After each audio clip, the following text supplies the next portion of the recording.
be happy. চারটে জিনিস সকালে উঠে প্রথম ঘুম ভেঙে করতে হবে, চারটে জিনিস ত্যাগ আর চারটে জিনিস গ্রহণ। আমি বলছি আপনার সংসারের পর দিয়ে আর ক্ষতি ঢুকবে না। ঘুম থেকে প্রভাতে শয্যা ত্যাগ করার পরে কেউ আয়নায় মুখ দেখবেন না। অভাব, দুর্দশা, অশান্তি, অভিশাপ ঢুকবে। দর্পণে মুখ দেখা যাবে না। কি দেখতে হবে? সকালে উঠেই বরঞ্চ দর্পণটা ওখানে রাখবে না যেখানে চোখ পড়ে যায়। স্বচ্ছ বস্তুতে এমনি চোখ চলে যায়, ওখানে ভগবানের বিগ্রহ বা পট এগুলি রাখতে হবে। দ্বিতীয়ত, ঘুম থেকে উঠে বিছানায় কোনো কিছু আহার করা যাবে না। বিছানায় উঠে শয্যা ত্যাগ করে বিছানাতে কিছু অভাব আসবে, অভিশাপ আসবে, দুর্গতি আসবে এই পথ দিয়ে। এখন তো চারটে পরেটাও চলে বসে বসে, আলুর পরেটাও উত্তম, বিছানায় বসে কিছু পাওয়া যাবে না। তৃতীয় সংকেত হলো ভোরবেলা যদি ঘুম ভেঙে যায় তাহলে দৈহিক সম্বন্ধ কাম বা কামনায় জড়াবেন না, অভিশাপ ঢুকবে। যদি বলেন কোথায় পেয়েছে, এটা ভাগবতেরই সন্দেশ। এখানে দেহভোগ করা যাবে না। আর শয্যা ত্যাগ করার পরে কোনো কারণে কারোর সাথে কোনো ঝগড়া বা কটু কথা প্রথম কথাটা বলা যাবে না। চারটি জিনিস সকালে উঠে ত্যাগ করুন। আপনার জীবনে অনেক অনাচার, অনেক অনেক অভিশাপ সংসার থেকে প্রায়শই সব অভ্যাসগুলো আমার মধ্যে তো আছে, এই জন্য বলছি এই চারটা আপনাকে মানতেই হবে, নাহলে অনাচার ঢুকবে, অভিশাপ ঢুকবে। এর কোনো না কোনো কারোর সাথে আমরা জড়িত। বিল্বমঙ্গল দেবনাথ, আমাদের প্রভুজি কি বলছেন আমরা শুনছি। আমরা কি কি ত্যাগ করতে হয় শিখেছি, এবার আমরা শিখবো কি কি করতে হয়। চারটি জিনিস করতে হবে, এটি নিষেধ, গ্রহণ করতে হবে চারটি জিনিস। খুব মার্মিক কথা, বৃন্দাবনের এক আচার্যের মুখে আমি শুনেছিলাম, কথাটা এখনো মনে রয়ে গেছে। প্রভাতে উঠে চারটি করণীয় কাজ। প্রথমে হাতের দিকে তাকাতে হবে ঘুম ভেঙে, সকালে হাত দেখতে হবে। হাত দেখার অর্থ হলো হাতের অগ্র, এই যে করের অগ্রভাগটা দেখতে হবে। করের অগ্রভাগে বলা হয়েছে করাগ্রে বসতি লক্ষ্মী, অর্থাৎ দেখতে হবে আমার করাগ্রহে বসে আছেন লক্ষ্মী। আর হস্তমধ্যে বসতি সরস্বতী, মাঝখানে কে আছেন? সরস্বতী। হাতের মূল কেন্দ্রে দেখতে হবে শ্রী গোবিন্দকে। কি সংকেত দিল জানেন?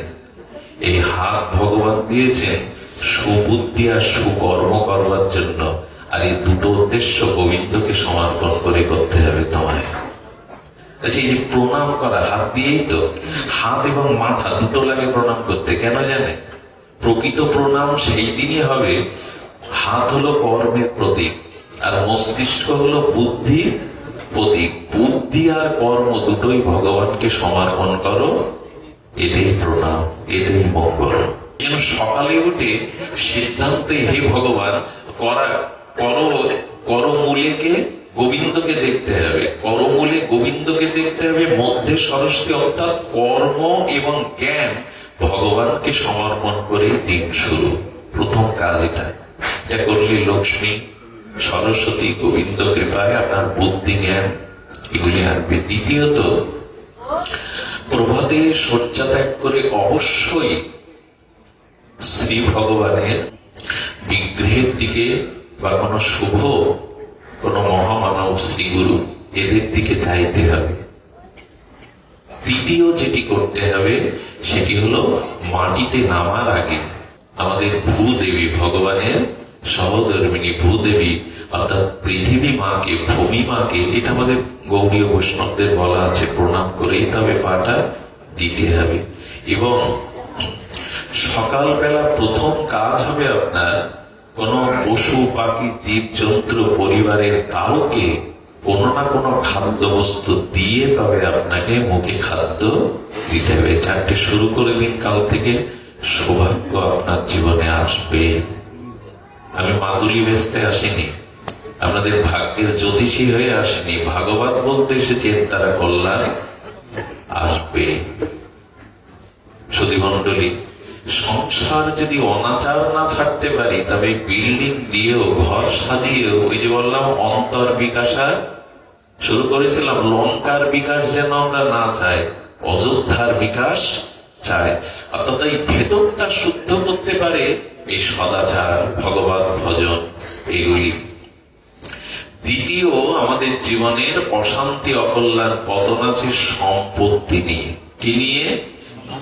সম্পত্তি। একটা অনুরোধ করব, সংসারে আত্মীয় স্বজন, জ্ঞাতি, ভাই, সম্পত্তির যার যেটুকু প্রাপ্তি সেটুকু তাদের বুঝিয়ে দিবেন, যদি অভিশাপ থেকে মুক্ত হতে চান। যার যেটুকু প্রাপ্তি, কারণ সম্পত্তি নিয়েই আমাদের জীবনে বিপত্তি।